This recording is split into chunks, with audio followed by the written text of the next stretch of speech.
அதானே இப்ப நினைச்சு என்ன பிரயோஜனம்? நான் வேதனையில இருக்கேன், நீங்க வெறுப்பேத்துறீங்களா? இருங்க, பரமசிவன் பட்டாபி வரட்டும்.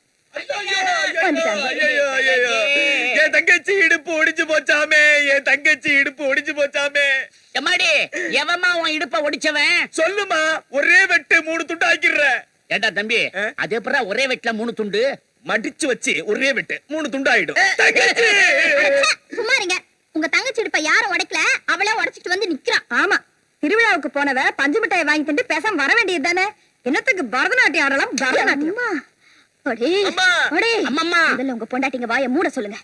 அந்த மைனர் நாங்க ஆடுறத பார்த்து கிண்டல் பண்ணா எங்களுக்கு ரோசம் வராது. கொல்லாத ரோசம். ஆனந்தப்பட்ட அந்த பார்வதியே பரமசிவன்ட்ட ஆடி தோத்து போயிட்டாளா? நீ மாத்திரம். அம்மா, என் இடுப்ப உடைச்ச அந்த மைனர் முட்டிய நான் உடைக்கல. என் பேர் சந்தான லட்சுமி இல்ல. ஏன் 40 வருஷ பொது வாழ்க்கையில 25 வருஷ பிரசிடென்ட் வாழ்க்கையில யாருக்குமே நான் ஊத்தி கொடுத்து கௌரவப்படுத்தினதில்ல. அப்படி இருக்க உங்களுக்கு மட்டும் ஊத்தி கொடுக்கிற. ஏன்? உங்களுக்கு ஒரு அழகான தங்கச்சி இருக்கிறா அப்படிங்கிற விஷயத்த நான் தான் தலைவரோட காதுல போட்டேன். அட அறிவு கெட்டவனே, அதுக்காக இல்ல.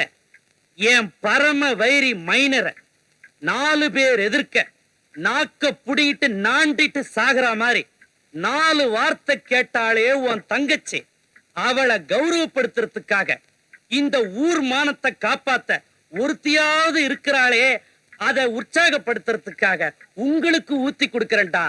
நியாயப்படி பார்த்தா நான் விருந்து கொடுக்க வேண்டியது உங்க தங்கச்சிக்கு. ஆஹா ஆஹா.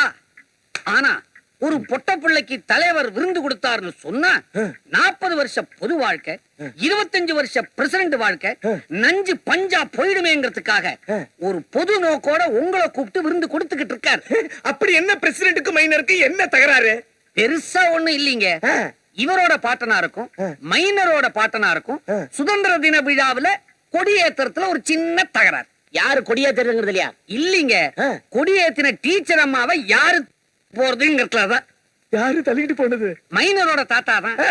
அந்த ஏக்கத்துல இவரோட தாத்தா தூக்கத்திலேயே செத்துட்டார். ஆனா இவங்க அப்பா தந்தைக்கு ஏற்பட்ட ஈன சாவுக்கு சரியான பதிலடி கொடுக்கணுங்கிறதுக்காக திருவிழாவில் ஆடுறதுக்கு மைனரோட அப்பா ஏற்பாடு பண்ண சினிமா ஸ்டார் சமல சுந்தரிய இவரோட அப்பா தள்ளிட்டு வந்தார். அப்படி பாடு ஆளாச்சே ஐயா. அப்புறம் என்ன, தொழுநோய் ஆஸ்பத்திரியில இவங்க அப்பாவை இப்படி ஆக்கணுங்கிறதுக்காகவே தப்பா ஒரு பொண்ணை கூட்டி விட்டுருக்கானுவோ. அவங்க திட்டப்படி இவங்க அப்பா அரே சியாமலா அப்படின்னு தீராத வியாதியஸ்தன் ஆயிட்டாரு. அதை விடுறா, எங்க தாத்தா தோக்கலாம், எங்க அப்பன் தோக்கலாம், ஆனா நான் தோக்கவே மாட்டேன். என்ன உங்களுக்கும் விரல் மடங்கி இருக்கு? டேய், என்னைக்காவது ஒரு நாள் அந்த மைனரோட பரம்பரைக்கு அவமானம் ஏற்படுத்தாம இந்த சீமச்சாமி ஓய மாட்டான்.